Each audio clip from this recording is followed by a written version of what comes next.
Hoy vamos a hablar de... Los números primos. Pero, ¿qué es un número primo? Bien, los números primos son números naturales enteros que solo tienen como divisor al uno y a ellos mismos. Por ejemplo, pensemos en un número como el 4. ¿Cuáles son sus divisores? El uno, el 2 y el 4. Como podemos ver, tiene tres divisores, uno, 2 y 3. Así sabemos entonces que el 4 no es un número primo. Pero pensemos en un número distinto. ¿Qué tal el número 7? ¿Cuáles son sus divisores? El uno y el 7. Como vemos, solo tiene dos, uno y 2. Por lo tanto, el 7 sí es un número primo. Esto es demasiado sencillo, ¿no? Pero, ¿qué tal si tuviéramos un número lo suficientemente grande, como 1.000.007? ¿Podrías saber si este es un número primo? Pues nada fácil, ¿verdad?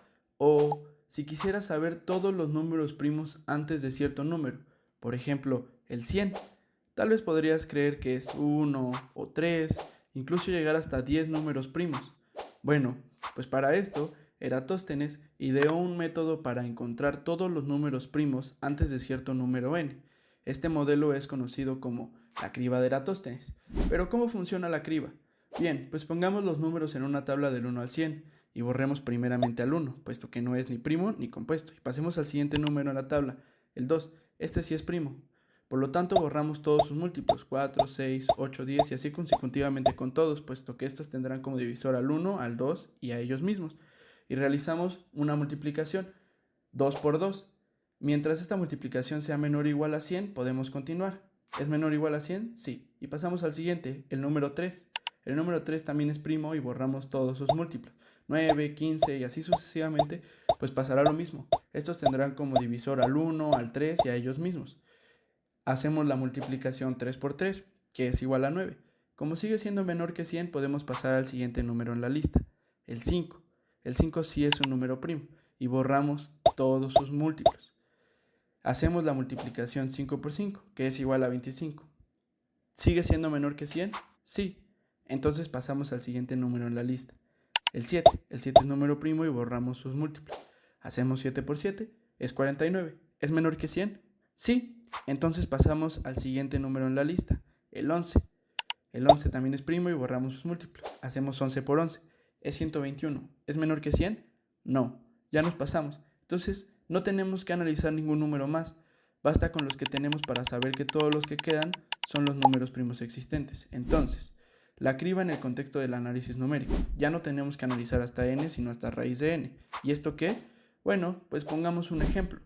Si tuviéramos que analizar hasta el 1.000.000, ya no tendríamos que analizar uno por uno hasta 1.000.000, sino basta con analizar los primeros 1.000, que es la raíz de 1.000.000. Esto puede ser bastante tardado porque aunque sean 1.000, pueden ser bastantes, pero para esto podemos hacer un modelo en Python, así que pasemos a Python. Pues bueno, ya estamos aquí en Python, en esto que es un Jupyter Notebook. Estamos analizando la tarea 1 relativa a los números primos y su aplicación en el análisis matemático, ¿no? Pues vamos a realizar un código que en primera instancia pues nos va a decir si un número es primo o no lo es. Ya sabemos que cuando un número no es primo, entonces este es compuesto. En el caso de que sea compuesto, nos va a regresar todos sus divisores ordenados y su factorización prima. Además, como un bonus, yo decidí agregar una información acerca de los números perfectos, los números abundantes y los números deficientes, donde más al rato vamos a explicar cómo funciona cada cosa. Aquí en el primer bloque de código importamos la paquetería de math, la librería de math, porque vamos a estar operando con cosas de matemáticas, entonces va a ser necesario. Y vamos primero a definir una función que se llama esprimo, va a necesitar un número entero y nos va a regresar un booleano. Este nada más nos va a decir si sí es o no es. Entonces primero determina si n es primo, ¿no? Si n es menor que 2, pues es falso porque ni 1 ni algo menor que 1 es un número primo. Si n es 2 o 3, pues regrésame que sí es cierto. Si n módulo 2 es 0, regrésame falso porque es múltiplo de 2. Y aquí en el for va a ser para i en el rango de 3 hasta la raíz de n más 1, porque ya sabemos que Python nos quita el último, o sea, no llega hasta este número, sino que le va a faltar 1, por eso se lo agregamos. Y le pedimos que los saltos sean de 2 en 2, porque ya sabemos que los divisores de 2, o sea, los múltiplos de 2, no son primos.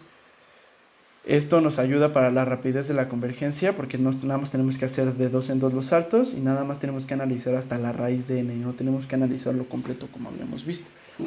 Ahora empezamos, que si n módulo i es 0, entonces regrésame que ese número no es primo. Y cualquier otra cosa, pues regrésame que es verdadero, ¿no? Ahora vamos a definir la función de divisores. Nos pide un n entero y devuelve los divisores de un número compuesto. Entonces creamos una lista que se llame divs, que está vacía, no tiene nada. Y creamos una iteración con un for que va desde 1 hasta la raíz de n y hasta la raíz de n más 1, ¿no? Ya sabemos. Si n módulo i es igual con 0, entonces agrégamelo, ¿no? A la lista, al append. Para eso sirve el append, para agregar los valores aquí a la lista. Si i es distinto a la fracción entera de n, con ni, entonces también agrégamelo, ¿no? O sea, esto lo que nos va a hacer es que nos va a evitar agregar 2 veces el mismo valor. Por ejemplo, 12 y luego que vuelva a salir el 12, ¿no? Entonces nada más nos guarda un valor, una vez el valor. Y regrésamelos ordenados, todos los divisores. Ahora definimos otra función que se llama factorización prima, que devuelve la factorización de primos en n. Creamos una lista vacía otra vez, y mientras que n módulo 2 sea igual con 0, entonces agrégamelo a la lista, ¿no? O sea, va a buscar todas las veces que se pueda dividir ese número entre 2, y en el momento en el que ya no pueda dividirse entre 2, pásatelo para acá, ¿no? O sea, desde 3 hasta la raíz de n con saltos de 2 en 2. Cuando n módulo i sea igual con 0, agrégamelo a la lista. Y la fracción entera de n en i, ¿no? Si n es mayor que 1, entonces nada más regrésame n. O sea, pues sí, agrégame n a la lista. Y que nos regrese los factores. Aquí ya no necesitamos pedir que nos los regrese ordenados porque ya vienen así. Y luego este es el extra que yo les dije, el atributo de número nos devuelve la clasificación del número según su atributo. Primero agregamos una lista vacía y ponemos un for que va desde 1 hasta la raíz de n más 1. Cuando el módulo i, esta parte del código es igual que la anterior, cuando el número módulo i sea igual con 0, agrégamelo. Si i es distinto a la fracción entera de n en i, también agrégamelo. Y hazme una variable que se llame suma, que sea la suma de todos los divisores menos n. Entonces, si la suma es menor que n, es un número deficiente. Si la suma es igual que n, entonces estamos hablando de un número perfecto. Si el número es mayor que n, que ya es cualquier otra cosa, es un número abundante. Aquí la tarea nos pide hacer unas pruebas con estos números. Entonces hacemos por un n en números. Nos va a recorrer todos estos valores. Si es primo, imprímeme que es primo. Si no es primo, dime que es compuesto, imprímeme sus divisores, su factorización prima y qué atributo tiene, ¿no? Entonces aquí probando, tenemos que el número, sería el 1993 al cubo ya expresado, es compuesto, porque sus divisores son los siguientes. Como tiene más de 2, pues ya ahí ya fue. Y su factorización prima, pues es 1993 si es un número primo y es la mínima factorización prima, entonces como es al cubo, pues es por 3. Aquí nos dice, el atributo nos va a decir que este número es un número deficiente, pues su suma es tal, que ya vimos que es menor que este número de acá, ¿no? Y así con el siguiente número, 31.298.463 es compuesto, tiene un montonal de divisores, su factorización prima es la siguiente, entonces es un número deficiente porque la suma de aquí es menor que el valor de acá. Y finalmente 65.535, que es de aquí, de 2 a la 16 menos 1, es compuesto, sus divisores son los siguientes. Su factorización prima es esta, entonces nos está diciendo aquí también que este número es deficiente porque la suma de sus divisores es esta y es menor. Ahora hablemos de la función pi. La función pi estima cuántos números primos hay antes de cierto número n. Por ejemplo, pi de 10, aquí no es igual a 4, está redondeado. Y es porque los primos menores a 10 son 2, 3, 4, 5 y 7. Y está definida de esta forma. La función pi es aproximadamente n entre el logaritmo natural de n. Entonces aquí creamos la función, definimos pi, que nos pide k y un entero y nos regresa un flotante. Si k es menor que 2, regrésame 0, pues no hay primos menores que 2. Y ahora, si es Si no, regrésame k entre el logaritmo natural de k. Y ya, por ejemplo, aquí ponemos la función pi de 100. Entonces nos estima que antes de 100 va a haber 21.7 números primos.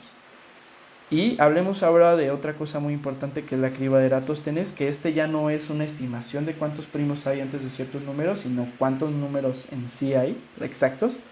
Entonces, aquí ya explicamos cómo funciona la criba. Entonces, nada más vamos a explicar el código. Definimos la criba.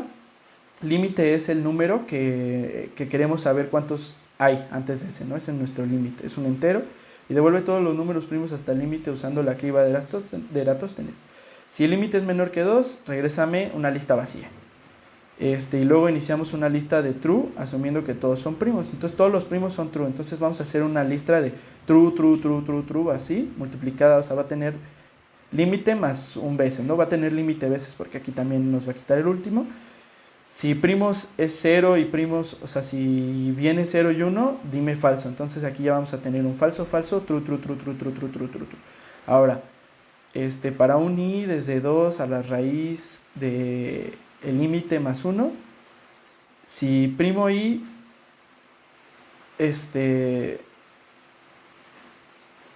o sea, si primo i, o sea, ahí primo i, y pásate al siguiente for. Para j, desde i por i hasta el límite más 1, con saltos de i, primos j, o sea, todos los que sean estos valores que pasen esto, dame los falsos, pues no son primos. Entonces la lista de primos va a ser desde i para i es primo, y enuméramelos, ¿no? O sea, aquí quiero que me digas, no quiero que me des la lista de los primos que hay, sino quiero que me digas cuántos primos. Y pues aquí es lo que dice, regrésame la lista. Entonces esta, si se ponen atención, nos está regresando como un vector de dos líneas. La lista y la cantidad. Entonces nos dice la lista de cuántos son, y son 25. Como habíamos visto aquí, esto estimaba que eran 21, entonces está alejando un poquito. Con números más pequeños funciona mejor. Entonces aquí yo decidí hacer una comparación entre la criba de Eratóstenes y la función pi. Importamos pandas porque la vamos a ocupar. Y ponemos que los números son estos siguientes para ir aumentando bastante. Entonces, para un n en números, todos estos recórremelos. Y aquí definimos, primero desempaquetamos como la criba de Eratóstenes, porque ya sabemos que son los números primos y la cantidad. Entonces, pi exacta, que va a ser la criba de Eratóstenes, dame la longitud de primos. ¿Cuántos primos tenemos? Y pi aproximada, dame la función pi de n. Pi diferencia va a ser pi exacta menos el redondeo de pi aproximada a 2 decimales. Y créame la tabla. En la tabla agrégame n, la pi exacta, el pi redondeado y la diferencia. Y aquí nada más le estamos dando formato a nuestra tabla y queda de esta forma. Entonces nos está diciendo que cuando n es 10, el exacto es 4, 4.33, la diferencia es menos 0.34. Aquí está muy acertado. Cuando es 50 ya son 2. Cuando son 100 son 3, cuando son 500 son 14, hasta llegar a 50.000 que son 511. Vamos viendo que la diferencia pues, se va ampliando, y es porque la criba de Eratóstenes pues, es exacta, mientras que la función pi es una estimación que se va perdiendo eficiencia conforme va creciendo. Y eso sería todo. Gracias.